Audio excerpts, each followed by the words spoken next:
ಇಂಥ ದುಷ್ಟ ಮಗಳನ್ನ ನನ್ನ ಹೊಟ್ಟೆಲಿ ಯಾಕಪ್ಪ ಹುಟ್ಟಿಸ್ದೆ. ಮತ್ತೇನಾದರೂ ಸರಿ, ನನ್ನ ಪ್ರಾಣ ಹೋದರೂ ಸರಿ, ಇಲ್ಲ ನಿನ್ನ ಪ್ರಾಣ ತೆಗೆದಾದ್ರೂ ಸರಿ, ನನ್ನ ಸೊಸೆನ ಈ ಪಾಪದ ಕೂಪದಿಂದ ನಾನು ಬಿಡುಗಡೆ ಮಾಡೇ ಮಾಡಿ. ಯಜಮಾನ ಯಜಮಾನ ಕಾಪಾಡಿ ಹೊಡೆದ್ಬಿಡ್ತಾನೆ. ನಾನು ದೇವ್ರ ಪೂಜೆ ಮಾಡ್ಬೇಕು. ಇವ್ರಿಗೆ ಏನಾಗಿದೆ? 2 ವರ್ಷದಿಂದನೂ ಹಿಂಗೆ. ಸಾರಿ, ಯಾರೋ ಪ್ರಾಬ್ಲಮ್ ಇದ್ದಾರೆ ಅಂತ ನಾವು ಬಂದ್ವಿ. ಪಾಪ ಅವ್ರ ಹೆಲ್ತ್ ಅಪ್ಸೆಟ್ ಆಗಿ ಹೀಗೆ ಆಡ್ತಿದ್ದಾರೆ ಅನ್ಸುತ್ತೆ.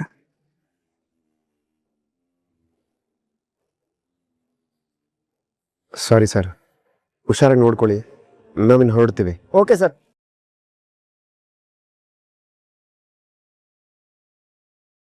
ಅಯ್ಯೋ ದೇವ್ರೆ, ಕಳಿಸ್ಕೊಟ್ ಭರವಸೆನು ವಾಪಸ್ ಕಳಿಸ್ಕೊತಾ ಇದೀಯಾ? ಹೇಗಾದ್ರೂ ಕಾಪಾಡು. ಹೋದ್ರ ನೋಡು.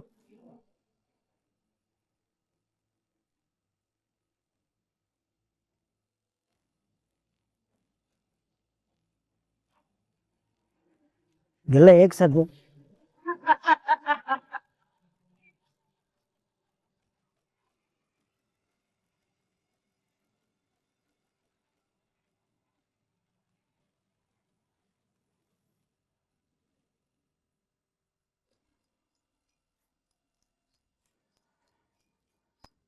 ಜಾನ್ಸಿ ಪುಟ್ಟ, ಟ್ಯಾಬ್ಲೆಟ್ಸ್ ತಗೊಂಡ್ಯಾ? ಇಲ್ಲ ಅತ್ತೆ. ಯಾಕೆ ಬೇಬಿ, ನಿನ್ನ ಆರೋಗ್ಯದ ಬಗ್ಗೆ ನೀನ್ ಇಷ್ಟೊಂದು ನೆಗ್ಲೆಕ್ಟ್ ಮಾಡ್ತೀಯಾ? ನನಗೆ ಬೇಬಿ ಬೇಬಿ ಅಂತ ಕರಿಬೇಡಿ. ಆ ವರ್ಡ್ ಕೇಳಿದ್ರೆ ನನಗೆ ಇರಿಟೇಷನ್ ಶುರು ಆಗುತ್ತೆ. ಐ ಅಂಡರ್ಸ್ಟ್ಯಾಂಡ್ ಜಾನ್ಸಿ, ಆದ್ರೆ ನನ್ನ ಮಗಳು ಪ್ರಜ್ಞಾಗೆ ನಾನು ಹಾಗೆ ಕರೆದ ಅಭ್ಯಾಸ. ನೋಡು, ನನಗೆ ನೀನ್ ಬೇರೆ ಅಲ್ಲ, ಪ್ರಜ್ಞಾ ಬೇರೆ ಅಲ್ಲ ಅಂತ ಗೊತ್ತು. ಸರಿ, ಇವಾಗ ಕೋಪ ಮಾಡ್ಕೊಂಬೇಡ. ಈ ವಿಷಯನೆಲ್ಲ ಬಿಟ್ಬಿಡು. ಇವಾಗ ಫಸ್ಟ್ ಮೆಡಿಸಿನ್ ತಗೋ. ಮಲ್ಲಿ ಮಲ್ಲಿ, ಟ್ಯಾಬ್ಲೆಟ್ಸ್ ತಗೊಂಡ್ಬಮ್ಮ. ಹಾ, ತಗೊಂಬಂದಿನ್ರಿ. ರಾಯ್, ಡ್ರೈವರ್ ಎಲ್ಲಿ? 1 ನಿಮಿಷ ಫೋನ್ ಮಾಡಿ. ಸರ್, ಎಲ್ಲಿದ್ದೀರಾ? ಮೇಡಮು ಫುಲ್ ಗರಂ ಆಗಿ ನಿಮ್ಗೋಸ್ಕರ ಕಾಯ್ತಾ ಇದ್ದಾರೆ. ರಾಯ್, ನಾನು ಬಂದು 10 ನಿಮಿಷ ಆಯ್ತು. ಇಲ್ಲಿ ಹೊರಗಡೆ ಗೇಟ್ ಹತ್ರ ನಿಮ್ಗೋಸ್ಕರನೇ ಕಾಯ್ತಾ ಇದ್ದೀನಿ. ಸರ್, ಬಂದ್ಮೇಲೆ ಒಳಗಡೆ ಬರ್ಬೇಕು ತಾನೆ, ಹೊರಗಡೆ ಯಾಕೆ ನಿಂತಿದ್ದೀರಾ? ವಾಟ್? ಹೊರಗಡೆ ಇದ್ದಾನಂತ? ಅವನಿಗೆ ಒಳಗ್ ಬರೋದಕ್ಕೆ ಹೇಳು. ಸರ್, ಕೇಳಿಸ್ತು, ಬಂದೆ.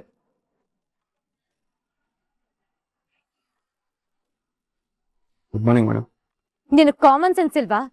ನಿನಗೋಸ್ಕರ ನಾನ್ ವೇಟ್ ಮಾಡ್ಬೇಕಾ? ಇಲ್ಲ ಮೇಡಮ್, ನಾನು ಆಲ್ರೆಡಿ ಬಂದು 10 ನಿಮಿಷ ಆಯ್ತು, ಹೊರಗಡೆ ಇದ್ದೆ. ಒಳಗ್ ಬರ್ಬೇಕನ್ನೋ ಸೆನ್ಸ್ ಇಲ್ವಾ?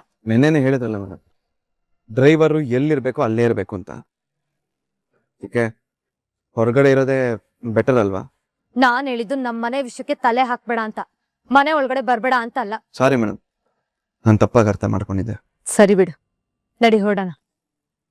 ಅತ್ತೆ, ನಾನ್ ಬರ್ತೀನಿ. ಅಂದಾಗೆ ತಾತ ಇಲ್ಲಿ? ಅಪ್ಪನ ಯಾಕೆ? ಅವ್ರ ರೂಮಲ್ಲಿ ಇರ್ಲಿಲ್ವಾ? ಇಲ್ಲ ಅತ್ತೆ. ಹಾಗಾದ್ರೆ ಎಲ್ಲಿ ಹೊಟ್ಟೋದ್ರು?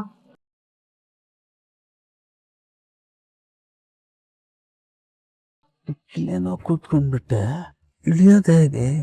ಕಾರ್ ಎಲ್ಲೆಲ್ಲಿ ನಿಲ್ಲಿಸ್ತಾರೋ ಅವರು, ಕೊನೆ ಸ್ಟಾಪ್ ಯಾವುದು ಅಂತ ಗೊತ್ತಾಗೋದು ಹೇಗೆ? ಅವರು ಕಾರ್ ನಿಲ್ಸಿದ್ಮೇಲೆ ಇಳಿತಾರಲ್ಲ, ಡೋರ್ ಹಾಕ್ತಾರಲ್ಲ, ಅವಾಗ ಇಳಿಬೋದು. ಹೇಗಾದ್ರೂ ಸರಿ, ಇವತ್ತಿನ ಸೊಸೆ ಸುಮಿತ್ರನ ಕಾಪಾಡಲೇಬೇಕು. ಕಾಪಾಡ್ಕೊಳ್ತೀನಿ.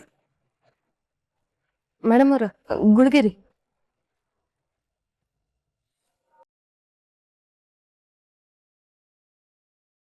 ಮಲ್ಲಿ, ಅಪ್ಪ ಎಲ್ಲಿ ಹೋದ್ರು? ವಾಕಿಂಗ್ ಮಾಡ್ಕೊಂಡ್ ಬರ್ತಾನೆ ಅಂತ ಹೇಳಿ ಹೊರಗೆ ಹೋಗ್ಯಾರ್ರಿ. ಸರಿ ಆಗಿದ್ರಿ, ನಾನ್ ಬರ್ತೀನತ್ತೆ. ಓಕೆ ಜಾನ್ಸಿ, ನನಗೂ ಸ್ವಲ್ಪ ಕೆಲಸ ಇದೆ, ಮುಗಿಸ್ಕೊಂಡು ಬಂದ್ಬಿಡ್ತೀನಿ. ಮಲ್ಲಿ, ನೀನ್ ಅಪ್ಪ ವಾಕಿಂಗ್ ಇಂದ ಬರ್ತಿದ್ದ ಹಾಗೆ ತಿಂಡಿ ಕೊಟ್ಬಿಡು. ಓಕೆ? ಸರಿ ಮೇಡಮ್.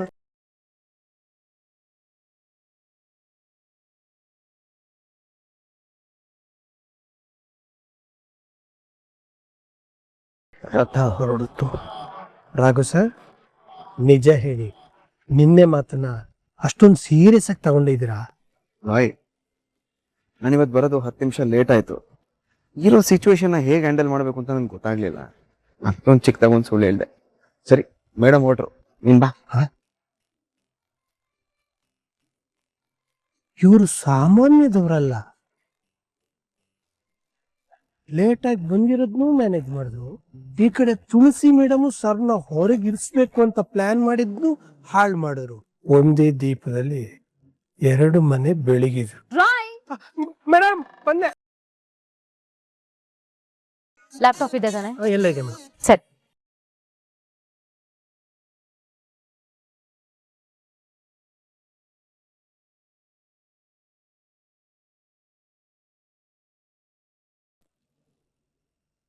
ಸುಮಿತ್ರಾ, ನಾನು ಬರ್ತಾ ಇದ್ದೀನಮ್ಮ.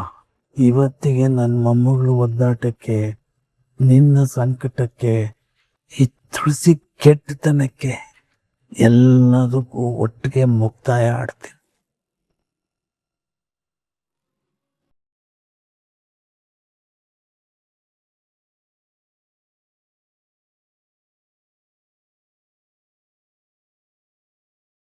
ಕಳ್ಳನಾಗು ಸರ್ ಕದ್ದು ಕದ್ದು ನೋಡ್ತಿದ್ದಾರೆ.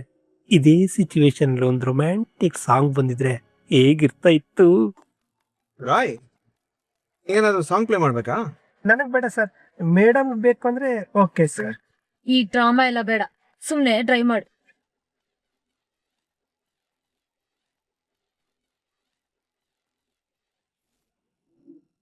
ಈ ವಿಚಾರದಲ್ಲಿ ನಾನು ಒಬ್ಬನೇ ಹೋಗಿ ಅಲ್ಲಿ ಹೆಚ್ಚು ಕಮ್ಮಿ ಆಗೋದು ಬೇಡ. ಜೊತೆಯಲ್ಲಿ ಯಾರಾದ್ರೂ ಇದ್ರೆ ಇನ್ನೊಂದು ಸ್ವಲ್ಪ ಧೈರ್ಯ ಜಾಸ್ತಿ ಇರುತ್ತೆ. ನನ್ನ ಸೊಸೆನೂ ಹುಷಾರಾಗಿ ಸೇಫ್ ಮಾಡಿ ಕರ್ಕೊಂಡು ಬರ್ಬೋದು. ಚಾನ್ಸಿನ ಫಾಲೋ ಮಾಡೋದಕ್ಕೆ ಹೇಳ. ಬೇಡ ಬೇಡ, ಅವಳು ಹುಡುಕ್ ಬಿಡ್ತಾಳೆ. ಇದು ತುಂಬಾ ತಾಳ್ಮೆಯಿಂದ ಕೇರ್ಫುಲ್ ಆಗಿ ಹ್ಯಾಂಡಲ್ ಮಾಡಬೇಕಾದ ವಿಚಾರ. ಇದಕ್ಕೆ ರಾಘುನೇ ಸರಿ. ಹಾಯ್ ರಾಘು, ಇವಾಗ ನಂಗೆ ಕಾಲ್ ಮಾಡೋದಕ್ಕೆ ಹೋಗ್ಬೇಡ. ಈ ಲೈವ್ ಲೊಕೇಶನ್ನ ಫಾಲೋ ಮಾಡು.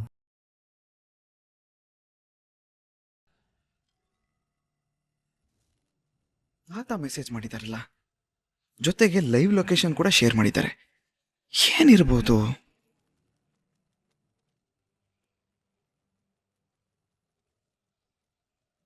ಹಾಯ್ ರಾಘು, ಇವಾಗ ನೀನು ನನಗೆ ಕಾಲ್ ಮಾಡೋದಕ್ಕೆ ಹೋಗ್ಬೇಡ.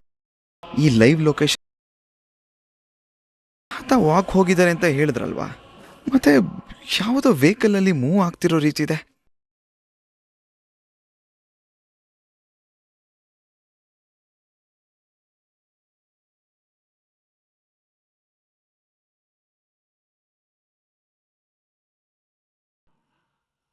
ಅಯ್ಯೋ, ಇದೇನು ಈ ಕಡೆ ಹೋಗ್ತಾ ಇದ್ದಾರೆ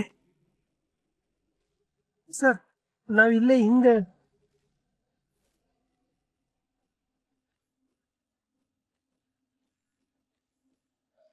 ಇದ್ದಕ್ಕಿದ್ದಾಗೆ ಎಲ್ಲಿಗೆ ಹೋಗ್ತಿದ್ದಾರೆ?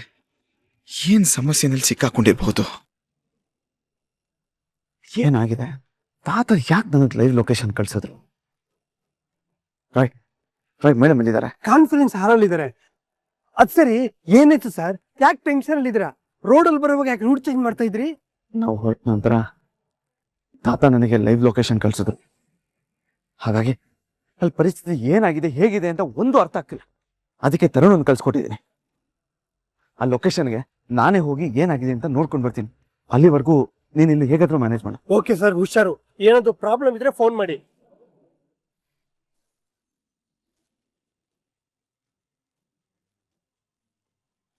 ಸಾರಿ ಮೇಡಮ್, ನೋಡ್ಲಿಲ್ಲ. ಏನಿವತ್ತು ಸಡನ್ ಆಗಿ ಸಾರಿ ಕೇಳ್ತಿದ್ಯಾ? ಡಿಕ್ಕಿ ಹೊಡೆದಿದ ತಕ್ಷಣ ನೋಡೋದಕ್ ಕಣ್ಣಿಲ್ವಾ? ಅದ್ರಲ್ಲೂ ಹೆಣ್ಮಕ್ಳ ಕಣ್ಣು ಮುಂದೆನೆ ಇರ್ಬೇಕು ಅಂತ ನೀತಿ ಪಾಠ ಹೇಳಿ ಕೌಂಟ್ರ್ ಕೊಡೋನಲ್ವಾ ನೀನು? ತಪ್ಪು ನಂದೇ ಆಗಿರ್ಬೇಕಾದ್ರೆ ಸಾರಿ ಕೇಳೋದು ಒಳ್ಳೇದಲ್ವಾ ಮೇಡಮ್? ಸೂಪರ್. ಹಾಗಿದ್ರೆ ನೀನ್ ಕೊಪ್ ಕರ್ಗಿದೆ ಅಂತ ಆಯ್ತು. ಖಂಡಿತ ಮೇಡಮ್, ತಪ್ಪು ನನ್ನ ಕಡೆಯಿಂದಾನೇ ಆಗಿದೆ. ಅದಕ್ಕೆ ಇನ್ನೊಂದ್ಸತಿ ಸಾರಿ ಕೇಳ್ತಾ ಇದ್ದೀನಿ. I'm really sorry madam. Hello, sorry ಕೇಳ್ತಿದ್ಯಾ ಅಂದ್ಮೇಲೆ ತಪ್ಪು ನಿಂದೆ ಅಂತ ಆಯ್ತಲ್ವಾ? ಹೌದು ಮೇಡಮ್, ನಾನು ಅದಕ್ಕೆ ನಿಮ್ಗೆ ಸಾರಿ ಕೇಳಿದ್ದು. ತಪ್ಪು ಮಾಡಿದವರು ಬರೀ ಸಾರಿ ಕೇಳೋದ್ರಿಂದ ಈ ಝಾನ್ಸಿಗೆ ಸಮಾಧಾನ ಆಗಲ್ಲ ಮಿಸ್ಟರ್ ರಾಘವೇಂದ್ರ. ಮೇಡಮ್, ಅರ್ಥ ಆಯ್ತು ಮೇಡಮ್.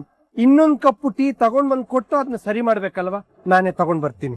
ಬರ್ತೀನಿ ಅಲ್ಲ ರಾಯ್, ಹೋಗಿ ಇವನೇ ಮಾಡ್ಕೊಂಡ್ ಬರ್ಬೇಕು.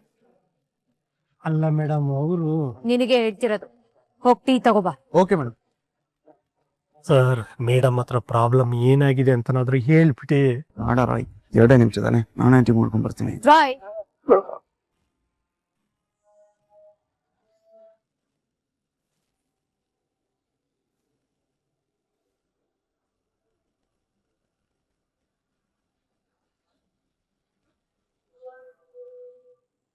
ಗಾಡಿ ಇಲ್ಲೇ ನಿಲ್ತು, ಡೋರ್ ತೆಗೆದು ಹಾಕಿದ್ರು. ಉಷಾ ಸುಮಿತ್ರನ್ನ ಇಲ್ಲೇ ಕೂಡಿಟ್ಟಿದ್ದಾರೆ. ಇವತ್ತೇನಾದ್ರೂ ಆಗಲಿ ನನ್ನ ಸೊಸೆನ ನಾನು ಕಾಪಾಡ್ಕೊಳ್ತೀನಿ.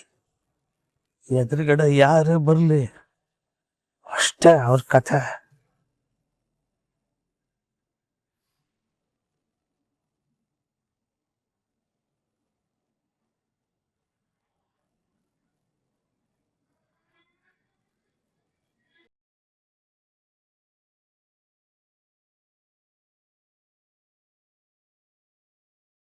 ಒಳ್ಳೆಯವ್ರಿಗೆ, ಒಳ್ಳೆ ಮನಸ್ಸಿರೋರಿಗೆ ಒಳ್ಳೆ ಪ್ರತಿಫಲನ ಸಿಗ್ತದೆ.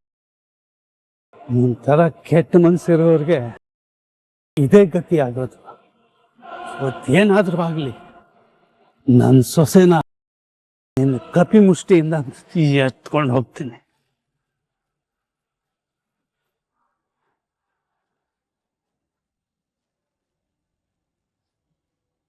ಮೇಡಮ್ ಹಲೋ, ಅರ್ಧ ತಪ್ಪು ಸರಿ ಹೋಗಿದೆ, ಇನ್ನರ್ಧ ತಪ್ಪು ಹಾಗೆ ಇದೆ. ಮೇಡಮ್ ಫ್ಲೋರಲ್ಲಿ ಚೆಲ್ಲಿರೋ ಟೀನ ಕ್ಲೀನ್ ಮಾಡು.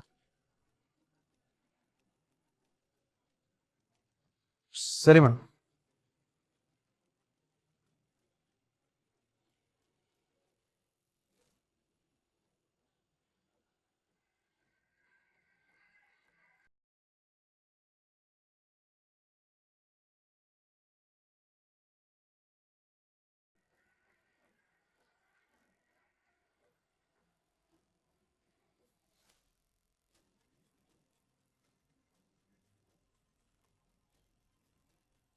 ಅಯ್ಯೋ ಪಾಪಿ ಮಗಳೇ, ನಾನು ಕೊಟ್ಟ ಜಾಗನ ನನ್ನ ಸೊಸೆನ ಮುಚ್ಚಿಟ್ಟು ಇಂಥ ಕೆಟ್ಟ ಕೆಲ್ಸಕ್ಕೆ ಉಪಯೋಗಿಸಿದ್ದೆ ಈ ಜಾಗನ. ಛೇ, ಇಂಥ ದುಷ್ಟ ಮಗಳನ್ನ ನನ್ನ ಹೊಟ್ಟೆಲಿ ಯಾಕಪ್ಪ ಹುಟ್ಟಿಸ್ದೆ. ಇವತ್ತೇನಾದ್ರೂ ಸರಿ, ನನ್ನ ಪ್ರಾಣ ಹೋದ್ರೂ ಸರಿ, ಇಲ್ಲ ನಿನ್ನ ಪ್ರಾಣ ತೆಗೆದಾದ್ರೂ ಸರಿ, ನನ್ನ ಸೊಸೆನ ಈ ಪಾಪದ ಕೂಪದಿಂದ ನಾನು ಬಿಡುಗಡೆ ಮಾಡೇ ಮಾಡಿ.